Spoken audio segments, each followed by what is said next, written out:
Terceira evidência da regeneração. A regeneração nos faz sentir prazer em estar com os nossos irmãos. A regeneração nos faz sentir prazer em estar com os nossos irmãos em Cristo.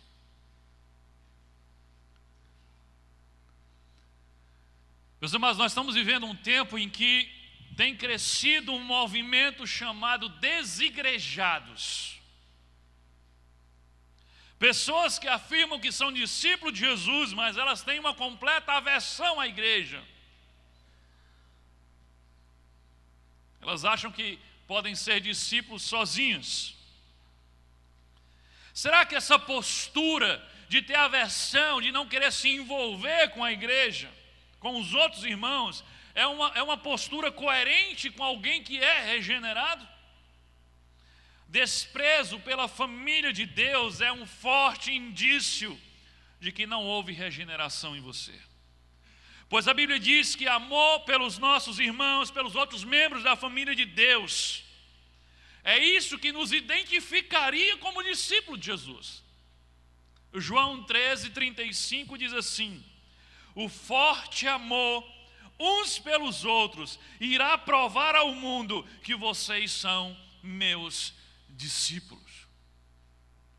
Olha a prova de que somos discípulos, é se você ama o seu irmão de forma forte. O forte amor de vocês pelos seus irmãos será a prova para o mundo de que vocês são os meus discípulos. Então, como saber que sou um dos filhos de Deus? Vamos ver mais textos que falam sobre isso. 1 João 3,10.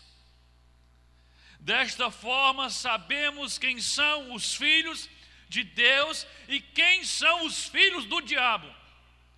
Quem não pratica a justiça não procede de Deus, tampouco quem não ama o seu irmão. Ele está dizendo aqui, vamos saber quem é filho de Deus e quem é filho do diabo. Quem não pratica a justiça e quem não ama o seu irmão é filho de quem, segundo esse texto? Do diabo. É o que o texto está dizendo. Porque não tem um meio termo. Eu nem sou filho do diabo e nem sou filho de Deus. Não existe isso. No mundo espiritual, ou você está do lado do diabo ou você está do lado de Deus. E ele está dizendo, se você não pratica a justiça, se você não ama seu irmão, você está do lado do diabo. 1 João 4:20. Se alguém disser, amo a Deus, mas odiar o seu irmão, é mentiroso. Pois quem não ama seu irmão, a quem vê, não pode amar a Deus, a quem não vê. O que tem de crente dentro da igreja que odeia. Ele não suporta ver o irmão. Ele evita estar no mesmo lugar que o irmão está. Ele não consegue trocar uma palavra com aquela. Ele não consegue nem ouvir falar daquela pessoa que ele já entorta logo a boca. Você conhece alguém assim? Você vai falar de alguém, de um outro irmão. Ah, irmão fulano. Ixi. O que é isso? Se você pronuncia o nome do irmão e o outro já se entorta todinho, ele odeia. A Bíblia diz o que aqui? O que é que João está dizendo aqui? Se você diz que é cristão, se você diz que ama a Deus e odeia o seu irmão, você é um mentiroso. Mentiroso. Eu vou sair desse PGM porque eu não consigo ficar olhando para a cara desse irmão toda semana. Você é um mentiroso. Escute, você é um mentiroso. Porque você diz que ama a Deus, mas você não consegue nem frequentar o mesmo PGM do seu irmão, porque você odeia ele, porque você não ama ele.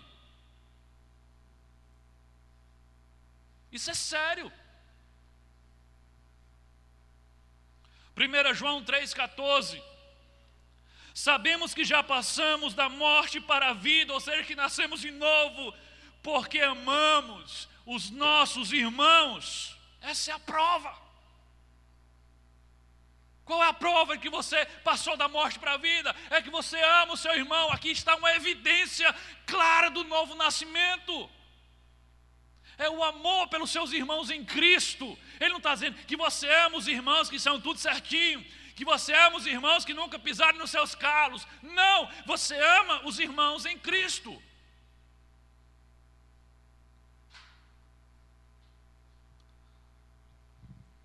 Jesus não nos chama apenas para crer. Você escuta eu dizer todo domingo isso, mas Ele nos chama para pertencer.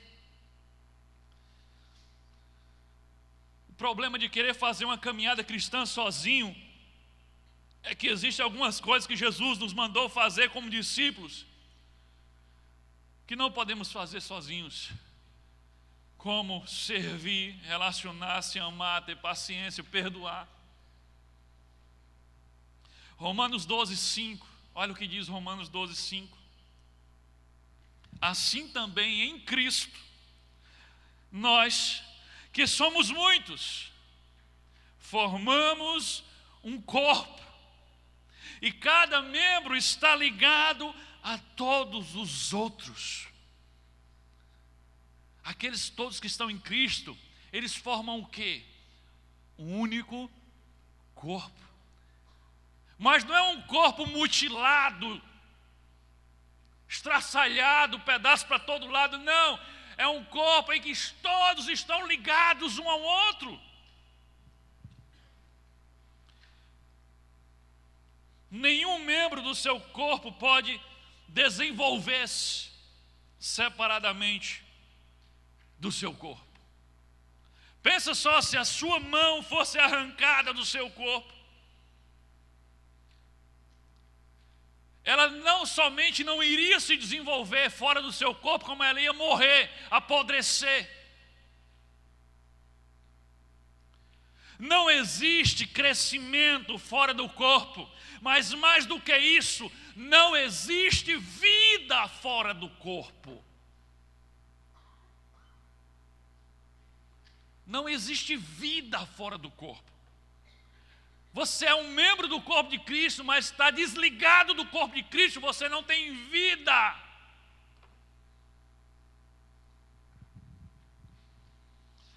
Então é verdade que o corpo precisa dos membros para funcionar de forma saudável, ajustada e equilibrada? Sim, mas mais verdade ainda é que os membros precisam muito mais do corpo do que o corpo precisa dos membros. Por quê? Porque um membro não pode sobreviver fora do corpo, mas o corpo pode sobreviver sem alguns membros. Um corpo pode sobreviver sem uma mão, sem um braço, sem uma perna, sem uma orelha, sem um olho.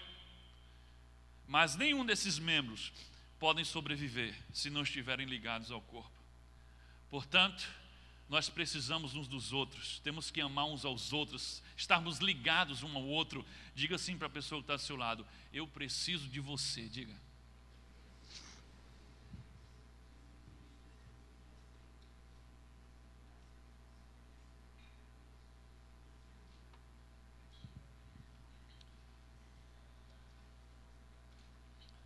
Olha o que diz 1 Timóteo, capítulo 3, versículo 15. 1 Timóteo 3,15. Escrevo-lhe estas coisas para que saiba como viver na família de Deus. Opa, família de Deus. Essa família é a igreja do Deus vivo, coluna e fundamento da verdade. Onde é que está a família de Deus? É a igreja do Deus vivo, não é a instituição, não é a igreja batista, é a congregação dos salvos, é a junção do povo de Deus, que se ligam, mutuamente ligados um ao outro e todos ligados a Cristo. Isso é a família de Deus, a igreja do Deus vivo.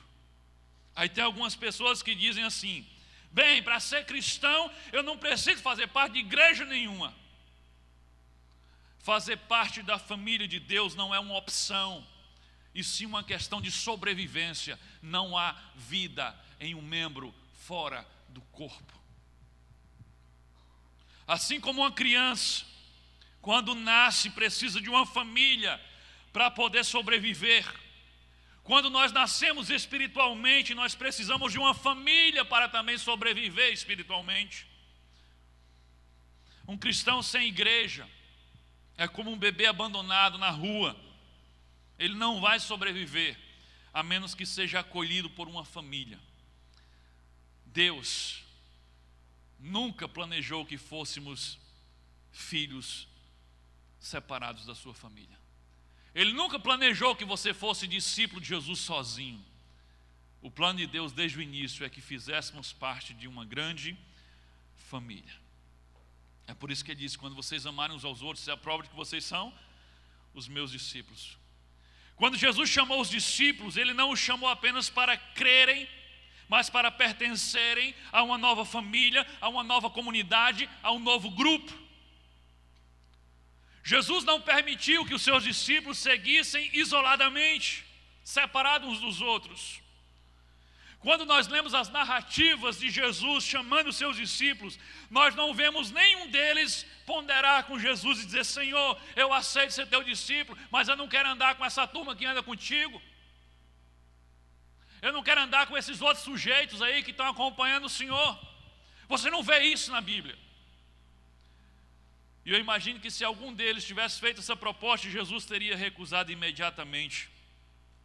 Quando Jesus os chamou, não foi apenas para conviverem com Ele, mas também foi para conviverem entre si.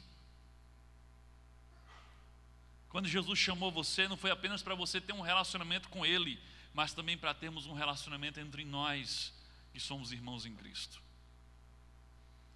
Os primeiros cristãos da igreja primitiva, eles entenderam bem a mensagem que Jesus passou pelo exemplo do seu grupo dos 12.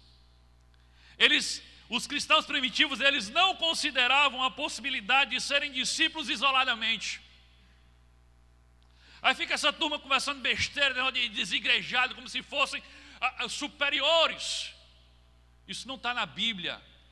Jesus chamou para fazer parte do grupo. A igreja primitiva entendeu, e ninguém se convertia na igreja primitiva e dizia: eu vou ser aqui sozinho mesmo. Não. Olha o que diz Atos 2, 41 e 42. Eu vou ler aqui na versão da Bíblia Mensagem, achei bem interessante.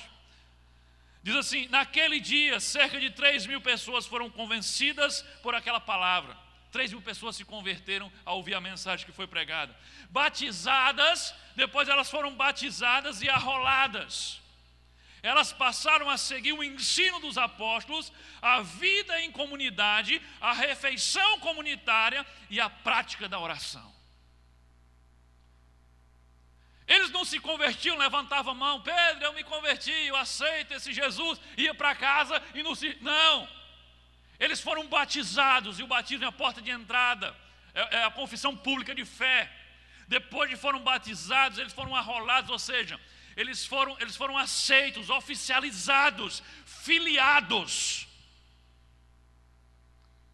E aí diz que eles passaram a viver a vida em comunidade, a terem refeições comunitárias e a prática da oração.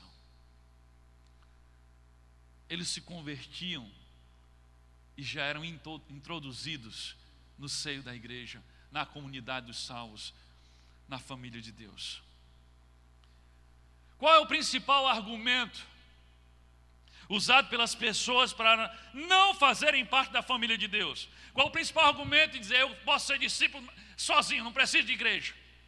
Qual é o principal argumento? É que a igreja é cheia de defeitos e cheia de pessoas que fazem coisas erradas. É verdade isso? É verdade. Começa pela liderança, começa pelo pastor. O pastor é um pecador, talvez mais pecador do que algum de vocês aqui. Humano que erra, que falha, que pisa na bola. Começa por aí. Então nós somos uma comunidade de pecadores, sim. Regenerados, sim, mas vez por outra a gente escorrega. O pecado não deve ser mais uma regra, mas é uma exceção que acontece. Então nós temos defeitos, nós erramos com Deus e uns com os outros, sim. Agora deixa eu dizer uma coisa para você: não procure uma igreja perfeita. Não.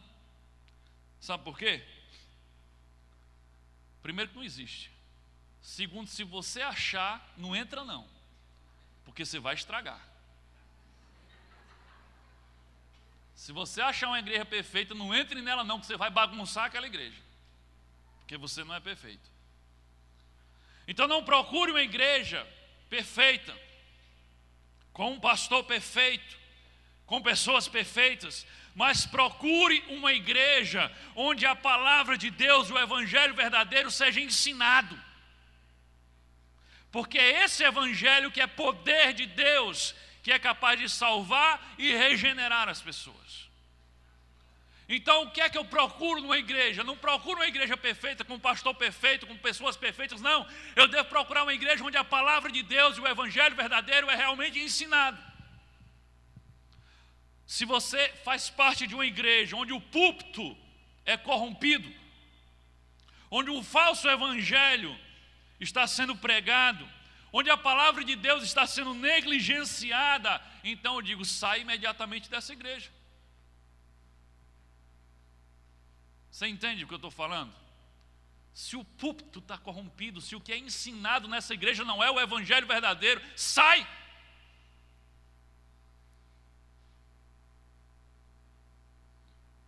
Veja o que diz em Apocalipse a respeito da grande Babilônia. Quem era a grande Babilônia? Era uma igreja corrompida. Apocalipse 18:4, mas corrompida no que ensinava. Apocalipse 18:4 diz: então ouvi uma voz do céu que dizia: saiam dela, vocês, povo meu, para que vocês não participem dos seus pecados, para que as pragas que vão cair sobre ela não os atinjam. Então, se você está numa igreja que o púlpito é corrompido, que o evangelho não é pregado, que a palavra de Deus é negligenciada, então saia dela, povo meu. Porque o próprio apóstolo Paulo diz que quem pregar um falso evangelho vai ser o quê? Amaldiçoado. Então, sentar para beber de maldição não é algo muito bom. Então sai. Agora sair porque tem defeito, porque o pastor tem defeito, porque o irmão tem defeito, porque o líder tem defeito, só você se olhar no espelho, você vai ver que você também tem defeito. Jesus sabia que muitos iriam usar esse argumento para não participar da sua igreja, da sua família. Por isso, desde o início, Jesus fez questão de mostrar que a igreja não era um lugar para pessoas perfeitas. Começa em quem ele vai escolher para o seu grupo de 12. A verdade é que se nós estivéssemos no lugar de Jesus, e Jesus dissesse assim: olha, vai lá e escolhe 12 discípulos para mim, fatalmente nós escolheríamos pessoas completamente diferentes da que Jesus escolheu. Jesus vai lá e escolhe pessoas que a maioria não escolheria. No grupo de Jesus tinha cada figura. Por exemplo, tinha o Pedro. Pedro é uma bênção, mas Pedro não era fácil. Se você ler os evangelhos, você vai ver que vez por outra Jesus tinha que estar puxando as orelhas de Pedro. Pedro era impulsivo, temperamental, falava sem pensar. Vez por outra Jesus dava um tranca nele. Jesus está falando da sua morte, Pedro chega: não, Senhor, você não vai morrer não. Arreda-te, Satanás. Na hora da transfiguração está lá Jesus lá, e os outros dois que descem do céu lá, aquela coisa toda, a transfiguração, e Jesus tinha algo a falar. E aí Pedro: não, vamos fazer aqui 3 tendas para a gente ficar aqui, não sei o quê. Aí a voz do céu vem: escuta o que o meu filho tem a dizer. Em outra palavra, cala tua boca, rapaz, escuta aí. Não tinha nada que fazer tenda, não, é para você escutar. Mas ele já quer logo. Então Pedro tinha esse negócio. Foi moldado e se tornou um dos maiores líderes que a igreja já viu. Mas quando ele foi chamado por Jesus, só misericórdia. Aquele tipo de gente que não tem papo na língua, que fala mesmo: eu não tenho papo na língua não, eu digo mesmo. Pedro é mais ou menos assim. Aí nesse mesmo grupo tem o Tomé. Tomé incrédulo que só ele. Um homem cético, só acreditava no que via, chegou a duvidar do Cristo ressuscitado. Eu só acredito se eu tocar na ferida. Pois chegue, homem, toque. Olha como Jesus amava Tomé. Se fosse eu dizer assim, então vá para lá. Mas Jesus, chegue, me toque aqui. Mas depois Jesus diz o quê? Bem-aventurado é os que não viram e creram. Mas ele disse, eu sei que esse meu discípulozinho, o bichinho tem pouca fé, ele precisa tocar. Chegue, meu filho, toque. Então Tomé estava no grupo de Jesus. Judas nem se fala. João, no Evangelho de João, diz que Judas era ladrão e roubava da bolsa dos discípulos, do caixa. Ele fazia caixa 2. Olha, Judas fazia caixa 2. João diz que ele era ladrão e termina o que? Vendendo ainda Jesus por 30 moedas de prata. Ele estava no grupo dos 12. Mateus era um cobrador de impostos que explorava o povo, que servia a Roma. Era um grupo complicado. Aí você também anda mais um pouco e chega nas cartas de Paulo às igrejas daquela época. As cartas de Paulo a Roma, a Corinto, Galácia, Éfeso, Colossos, Filipos, Tessalônica. As igrejas que estavam nessas cidades. E quando você vai ler as cartas de Paulo, lê as cartas de Paulo com atenção. E você vai ver que Paulo tinha que estar repreendendo, exortando, confrontando, porque naquelas igrejas tinham muitas confusões, muitos problemas, divisões, partidarismo, imoralidade, mentira. Tudo isso estava nas igrejas primitivas. A Bíblia é maravilhosa por isso, porque ela diz quem o homem é. Ela não esconde.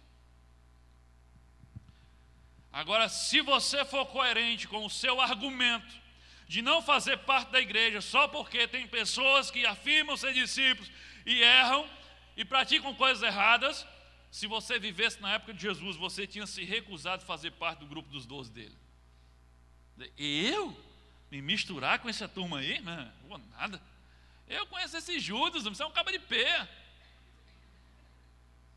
Não tem que aguentar conviver com Pedro. Toda hora ele está dizendo as coisas, está magoando a gente. Você ia se recusar a fazer parte do grupo dos 12 de Jesus. Você ia dizer que Jesus não era um bom líder, porque como é que anda com essa turma aí? Foi o que os fariseus disseram. Você ia se recusar a fazer parte das igrejas primitivas, porque elas tinham muita gente com defeito. A igreja de hoje não é diferente da igreja do tempo de Jesus e de Paulo. A igreja de hoje ela é repleta de Pedro, de Tomés, de Judas, de Mateus. Mas assim como a primeira igreja da história, ela também está repleta da presença de Cristo. Isso é o que realmente importa. Uma vez eu li uma frase, não me lembro aonde, mas eu lembro que eu li, que diz assim: se você vai sair da igreja por causa de pessoas, é porque você não entrou nela por causa de Cristo. Se você vai sair da igreja por causa de pessoas, é porque você não entrou na igreja por causa de Cristo. Porque se você tivesse entrado na igreja por causa de Cristo, nenhuma pessoa ia fazer você sair dela, porque Cristo ainda está lá.